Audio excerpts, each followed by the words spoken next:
इस वक्त एक बड़ी खबर सामने आ रही है। आजम खान से जुड़ी हुई एक खबर है। आजम खान को झटका लगा है।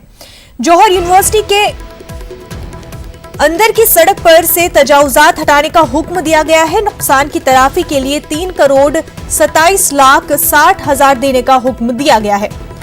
आजम खान को झटका लगा है। जौहर यूनिवर्सिटी के अंदर की सड़क पर से तजावुजात हटाने का हुक्म दिया गया है। साथ ही नुकसान की तलाफी के लिए 3,27,60,000 देने का हुक्म भी है। इस वक्त की काफी अहम खबर। आजम खान को झटका लगा है। जौहर यूनिवर्सिटी के अंदर की सड़क पर से तजावुजात हटाने का हुक्म मिला है और साथ ही साथ नुकसान की तलाफी के लिए 3,27,60,000 देने का हुक्म दिया गया है।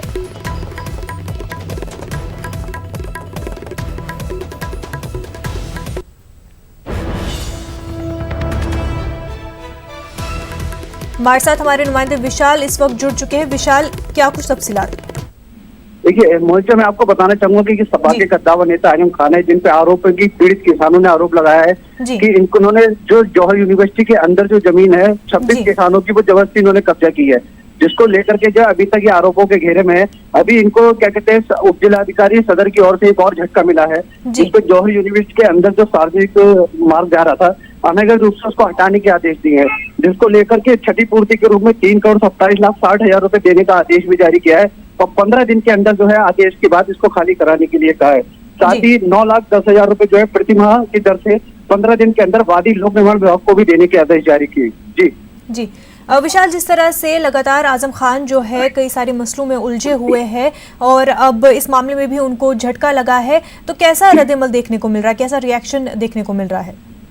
देखिए, आजम खान ने तो अभी तक कोई रिएक्शन नहीं दिया है, ना ही वो अभी तक रामपुर आए हैं, लेकिन उन्होंने ट्विटर पे ट्वीट किया था अपना कि इतने मुकदमे तो बिरप्पन और ददुआ पे भी नहीं हुए जितने मेरे ऊपर लग गए, तो पुलिस ऐसा क्यों नहीं करती कि मेरा एनकाउंटर ही कर दे। तो कहीं ना कहीं देखा जाए आजम खान ने एक प्रतिक्रिया अपनी ट्विटर के माध्यम से दी है और अभी तक जिस तरह से देखा जाए आरोपों के घेरे में आजम खान है और एक के बाद एक उनकी मुश्किल जो है बढ़ती जा रही है। जी विशाल, जिस तरह से आजम खान ने इससे पहले कहा था कि हार का नतीजा है कि उनको इतना टारगेट किया जा रहा है। हाँ बिल्कुल, आजम खान ने ये भी कहा था कि क्या कहते हैं, जो अभी लोकसभा का चुनाव हुआ है उसमें जो मतलब भाजपा प्रत्याशी रही है जयप्रदा, वो उनसे हारी है, तो कहीं ना कहीं जो हार का कारण भी जो है उनको मतलब प्रशासन इस तरह से फंसा रहा है। प्रशासन पे आरोप शुरू से ही चुनाव से लगाते रहे, लेकिन अब देखने वाली बात ये होगी कि किसानों ने जिस तरह से आरोप लगाए कि उनके ऊपर जमीनें उन्होंने कब्जा ली है, उसके बाद एक मुकदमा प्रशासन की तरफ से भी टोटल 27 मुकदमे अब तक हो गए। तो अब आरोपों के घेरे में आजम खान ने, अब ये तो जांच के विषय की, जांच में क्या निकल के आएगा, लेकिन फिलहाल एसडीएम सदर की कोर्ट ने एक झटका दिया है कि उन्होंने जो गेट है जो सार्वजनिक मार्ग जा रहा है उससे जो भी बना हुआ है उसको हटाने के आदेश जारी किए। जी विशाल, बेहद शुक्रिया आपका।